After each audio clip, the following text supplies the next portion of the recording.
The Indianapolis Colts have been a good story so far this year. They're playing better than most people thought they would. Colts expected by many people to be one of the worst teams in the AFC. But after a dramatic come-from-behind win over the Green Bay Packers last week, they now sit at 2-2. Now, you probably know that before that game, about a week and a half ago now, they received the tragic news that their head coach, first-year head coach Chuck Pagano, diagnosed with leukemia.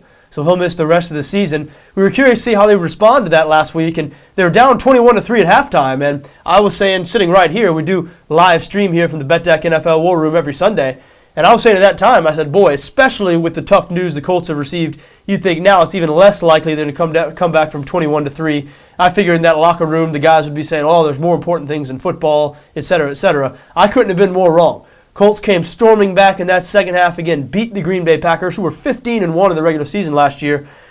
And now they go on the road to play the New York Jets. They're only 3.5-point underdogs. Jets a 3.5-point favorite in this game on BETDAQ, 43 the total. And while there seems to be a lot of positivity around the Indianapolis Colts right now, you cannot say the same about the New York Jets.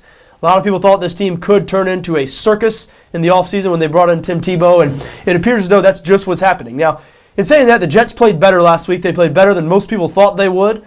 Lost to Houston, but they covered. Were 9-point underdogs, I believe, in that game. Lost by 6. Actually had a chance to win the game at the end. Most of the talk surrounding the Jets recently has been about whether Tim Tebow should be given a chance to play quarterback instead of Mark Sanchez. Sanchez, 4 straight games now below 50% completions, and completion percentage is really people's only knock on Tebow. His critics knock his accuracy, and so obviously he runs the ball a whole bunch better than Sanchez, and he seems to provide some things in terms of leadership that he might be a little bit above and beyond what Mark Sanchez provides.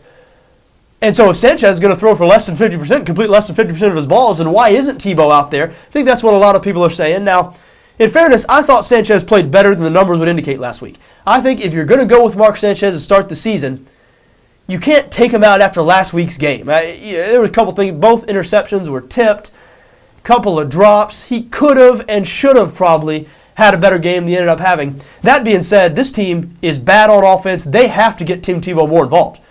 I don't know if Tim Tebow is their best offensive player. He might be. He's definitely their best offensive playmaker at this point now that Santonio Holmes is out. I mean, I don't really see where the argument is. Who else are you going to give me for a better playmaker than Tim Tebow? Sean Green? Chaz Schillens? Jeremy Curley?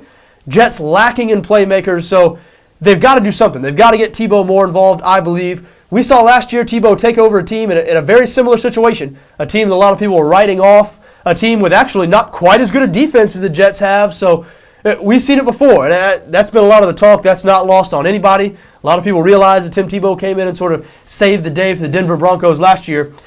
And if the Jets happen to lose to the Colts on Sunday, I would not be at all surprised if Rex Ryan turned to Tebow to save the day once again. Now, will the Jets lose on Sunday? I'm not ready to say they will. I'm not having a play on this game. I'm staying far away because, boy, I don't know what to make of the Colts. The Colts stunned me last week coming back from 21-3 down at half to the Packers. So maybe this team's just a whole lot better than I thought. Maybe they're going to be playing inspired football now. They've learned their coach is ill.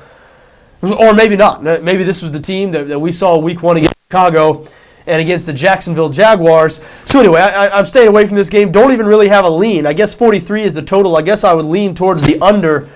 Just curious to see what's going to happen here. You know, watching the New York Jets these days is sort of like watching a train wreck unfold. And it was predicted. A lot of people thought this was going to happen coming into the year, and there's a bunch of people right now who are able to say, I told you so. And if the Jets lose this game, which a lot of people are thinking they will lose, again, short home favorites, only 3.5-point favorites. If they lose this game, their season could really go into a tailspin, and I do believe they're going to turn to Tim Tebow. So we'll see what happens on Sunday. I'm anxious to see the results, anxious to see which direction this Jets team is going to go in after Sunday. All right.